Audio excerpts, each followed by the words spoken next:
tarde, galerinha, tudo bem com vocês? Vamos para mais uma videoaula de ciências, páginas 330 a 333. Página 330. Vamos falar de paisagens naturais. Nós já falamos um pouco sobre isso. Paisagens naturais são aquelas que não existem modificações feitas pelo homem. São as paisagens apenas com elementos naturais. E as modificações que ocorrem nela são feitas também por elementos naturais, como a chuva, o vulcão, o vento e vários outros. Um rio pode encher, a maré pode subir, o vulcão pode entrar em erupção, uma grande ventania pode derrubar árvores, mas a natureza continua se renovando. Então, as paisagens naturais não têm interferência do homem. Vamos observar essa imagem de um vulcão? Um vulcão em erupção pode causar enormes mudanças na paisagem. Florestas podem ser queimadas ou cobertas por cinzas. Essa é uma mudança natural da paisagem. Vamos falar agora das paisagens modificadas. Essas sim, elas são transformadas pelas ações do ser humano. Por nós seres humanos. O que pode acontecer? Podemos alterar cursos de rios para abastecer uma cidade com água, derrubar árvores para construir prédios, casas, condomínios e várias outras coisas. Usamos recursos naturais para ter conforto imediato, mas muitas vezes não pensamos nas consequências para as futuras gerações. Já pensou se a gente começar a derrubar todas as árvores? Como será que ficará o futuro? Será que nós teremos um ar limpo? Um ar puro? Aí as futuras gerações terão problemas sérios. Então nós temos que pensar muito antes de modificar qualquer paisagem. Vamos observar esta imagem da cidade de São Paulo. É um exemplo de paisagem modificada pelo ser humano. Olha quantas construções existem nessa imagem. Muitas. Vamos agora para a página 331. Você já ouviu falar na Grande Muralha da China? Essa construção é um exemplo de intervenção humana no meio de uma paisagem o quê? Natural. Observem essa imagem. A maioria dos elementos são naturais. Aí no meio dessa paisagem existe o quê? A interferência do homem com a construção da muralha da China. Pequenas muralhas em diferentes lugares começaram a ser construídas há muitos séculos, mais de 100 anos atrás. Muitos anos depois, essas muralhas foram unidas e tornaram-se conhecidas como a Grande Muralha da China. Vocês sabem o que é século? Um século é um período de 100 anos. Então, se eu falar 2 séculos, 100 mais 100, 200 anos. A Grande Muralha da China demonstra como o ser humano interfere nas paisagens naturais. E isso ocorre há muitos e muitos anos.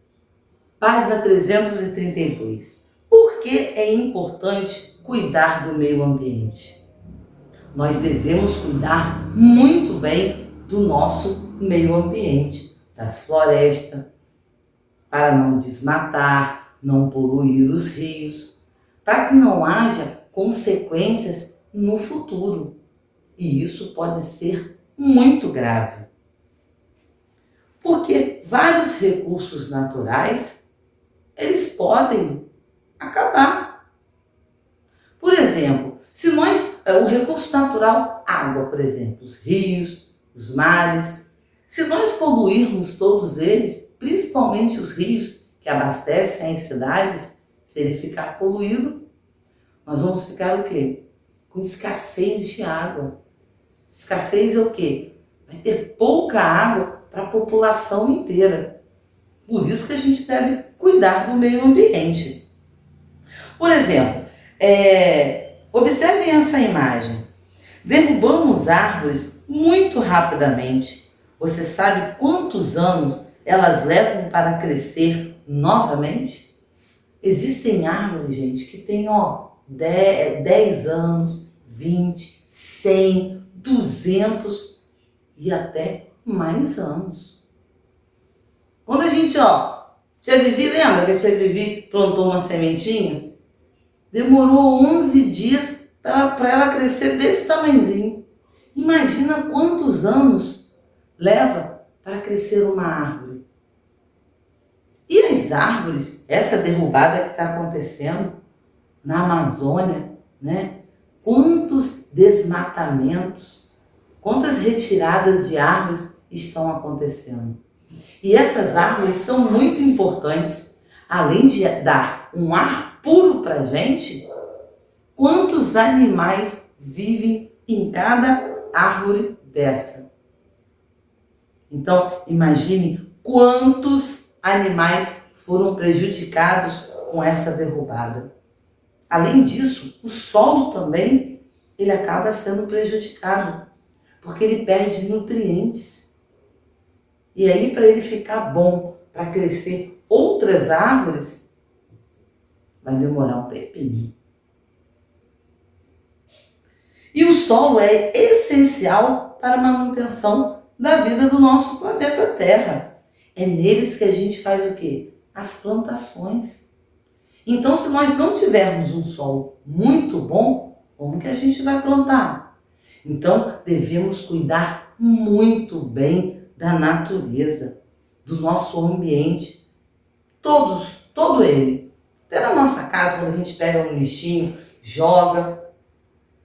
Não podemos fazer isso, principalmente na rua, porque pode entupir bueiros, e aí pode dar enchentes. Então, isso tudo pode prejudicar as gerações futuras. Então, cuidem muito bem do ambiente. Página 333, nossa última página de hoje. Ambientes terrestres e aquáticos. Mas antes da Tia Vivi explicar a atividade, vocês vão ficar com uma dica da Tia Stephanie. Vamos prestar atenção? Olá, turminha 101! Tudo bem com vocês? Vamos falar sobre ambientes terrestres e aquáticos. O nome mesmo já diz, né? Já dá pra gente ter uma noção. Terrestres, aquáticos, e a tia Stephanie até colocou essas figuras aqui, para vocês começarem a pensar. E aí, vocês já sabem? A tia Stephanie vai explicar melhor. Olha só, em nosso planeta, a grande diversidade ambiental. Diversidade?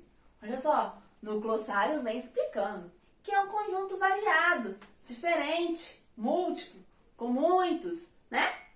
Então, existem ambientes dentro da água e fora dela, habitados por diferentes espécies de seres vivos. Chamamos esses ambientes de, vamos lá, aquáticos, que são aqueles dentro da água. E eu trouxe até uma imagem aqui de exemplo, que é do filme Nemo, né? Que o peixinho lá, o Nemo, a Dory, eles vivem dentro da água. E eu adoro. E temos aqui também um ambiente terrestre, que é fora da água, ou seja, na terra. Terrestre, terra.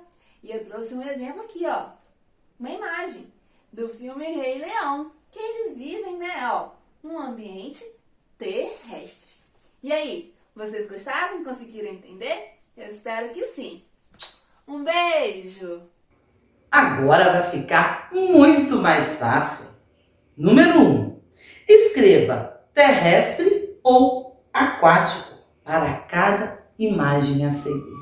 Então vocês vão observar essas imagens e escrever terrestre quando for terrestre e aquático quando for aquático. Ok? E assim nós terminamos mais uma videoaula de ciências. Espero que vocês tenham gostado. Até a próxima!